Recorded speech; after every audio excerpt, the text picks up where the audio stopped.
Velkommen til en film fra et unavngivet byggemarked i USA. Og jeg ved ikke, om man må filme herinde. Det er sådan et stort sted, så jeg magter faktisk ikke lige at gå i gang med alt for meget. Så nu filmer vi lidt her, og så kan det være, at vi bliver bedt om, at det må vi nok ikke. Så lige nu ved vi faktisk ikke, om vi må filme. Men grunden til, at vi filmer her, det er fordi, at det er et sted, hvor jeg ved, der er rigtig meget Chevron, Skil, Ego og også nogle andre produkter, som er produceret af Chevron. Og her der er jo vores gode gamle hækkeklipper, og det er jo 40 volten. Den kender vi hjemme fra Danmark. Og ved siden af, der er storebroren fra Ego. Og dem kiggede vi også lidt på i Ace, men her er de i hvert fald rigtig godt vist. Nu går vi lige ned ad gangen her, og der er rigtig meget. Så er der nogen her, som er blå.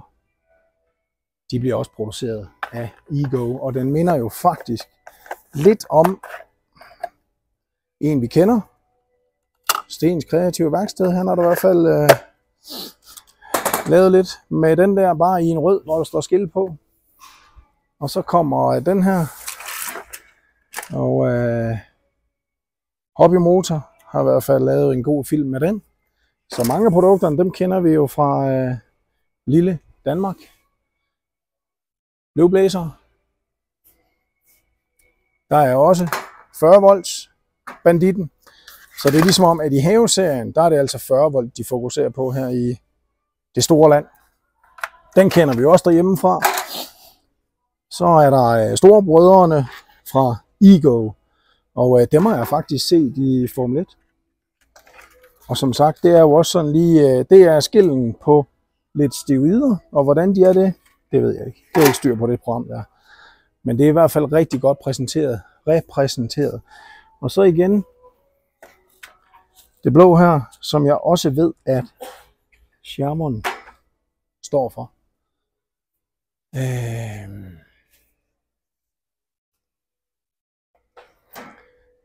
Her er dem, hvor det sådan bliver lidt sjovt, synes jeg, fordi det er jo i hvert fald her, hvor at i gamle dage, der var det her en benzin. Sådan en blæser her med rygsæk på, stropper, og det er så det der, hvor at man spænder de her store Ego batterier på.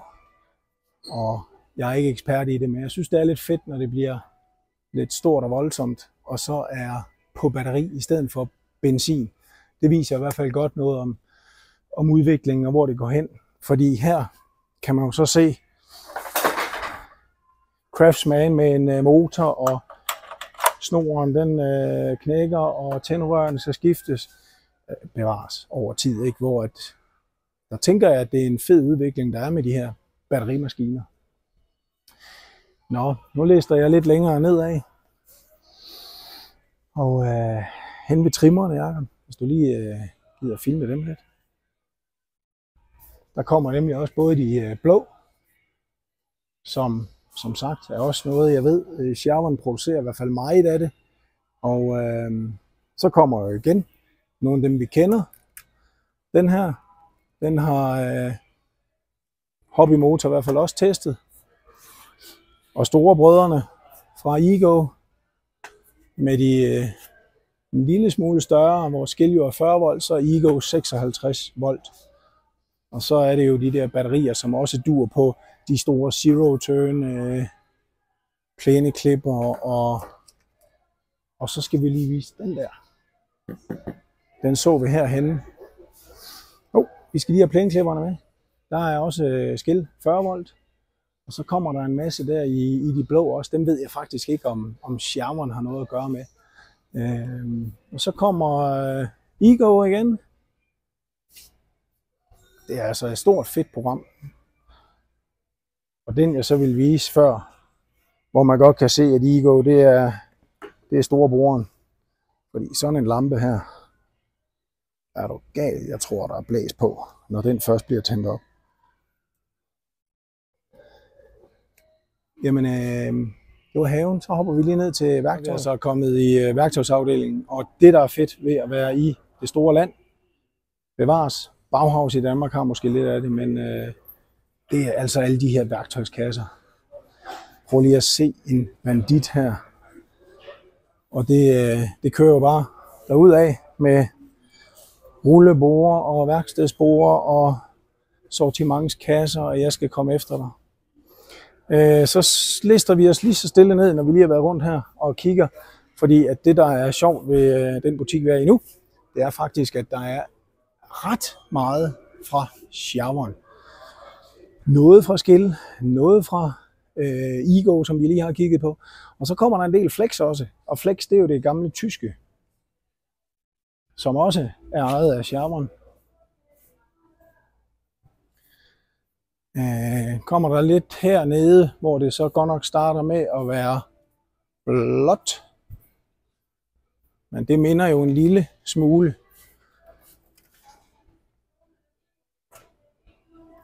om noget, vi kender. Og det samme her.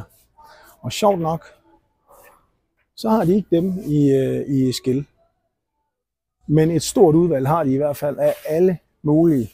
Og der kommer også en, som der kommer i rødt. Den er så i blå. Og igen, det undrer mig faktisk, at de herinde ikke har Skill i kapsave og rundsave. Det er jo ellers det, som Skill er kendt for i det store land. Vi hopper lige om på den anden side. Så kommer der nemlig lidt gode sager. Her der er noget, vi kender hjemme fra Danmark. Der er godt nok en lille tilbehørsboks, som vi ikke har set før. Men ellers så er det jo alt sammen det gode, kendte. Og her kommer så en af dem, som ikke helt magen til, men den her, den får vi jo engang. Er det efteråret eller foråret næste år? Den er i hvert fald på vej til DK.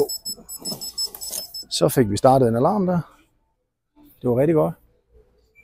Så er der alle blå der, som også er produceret, i hvert fald meget af det, af Xiaowan. Og der er jo overfræseren. Den hedder så ikke en overfræser, har jeg ladet mig fortælle. Når det er sådan en lille Arco 1, så er det noget med, det hedder en kantfræser. Og så er der faktisk lidt her, fordi det her, det har jo blevet spurgt om ikke vi har den i Skill. De der vinkelbanditter, dem har Skill jo kun i 12 volten. Så på et tidspunkt, så kunne vi godt være heldige, at det kommer i 20 volt serien i Skill. Og man kan jo tydeligt se, i hvert fald den gamle borehammer, at den minder meget om Skillen. Og så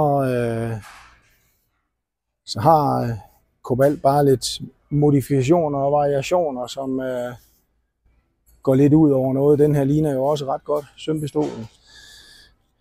Og jeg ved ikke om den kom herom.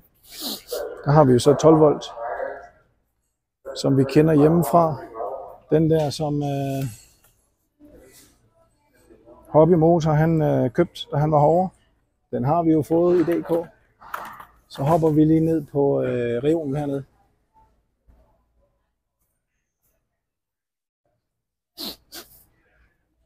For det er jo her, hvor Skill er lidt ikonisk stadigvæk i Skill produkterne.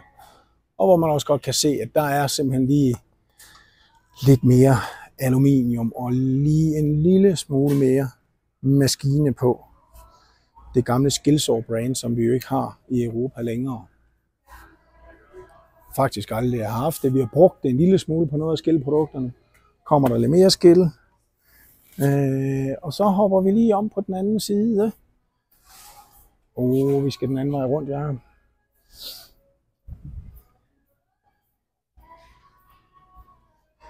Så kommer der en masse dejligt gult.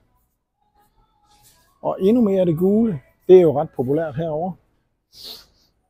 Og så skal vi kigge Flex. Og det er Xiaowan. Og der har der lige et par ting. Prøv at se lampen der. Og den kører også i Europa, så vidt jeg ved, i Flex-programmet.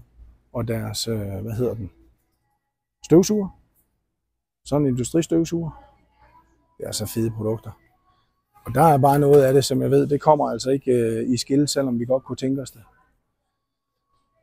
Fræseren, den kommer jo så som sagt. Men et godt eksempel, det er båndsaven. Det er sådan en af dem, jeg siger, den får vi aldrig i skill. Men man kan se, at den store rundsav med 2 batterier, det er det samme beslag til lægterne, som sidder på den her. Så der er nogle features, man godt kan genkende og tænke, nå ja, bum. Men sådan en båndsav er jo ellers en lækker maskine, men den kommer altså heller ikke i skill, det er jeg helt sikker på. Jeg har i hvert fald ikke set noget om den endnu. Den store her kan vi jo også godt genkende. Den minder jo meget om skillen. Og lidt det samme med sømpistolerne. De ligner jo meget godt. Den store blæser, den har vi jo sådan set fået. Og så tror jeg faktisk, det var runden. Så skal vi lige kigge på en ting her, fordi nu kigger vi handsker i Ace. Og som Jakob han lige sagde, far, hvornår bruger man sådan en? Det ved jeg ikke, om det er, når man skal ud af boks fredag aften i byen. Men jeg forestiller måske, hvis man er gang i noget rigtig grove arbejde. Men det er altså nogle vilde handsker, nogle af de her. Mechanic Impact. Det var lige hurtig film her fra butikken, vi ikke nævner. Med en masse lækkert flex, ego, skill og en masse andet. Ha' det godt.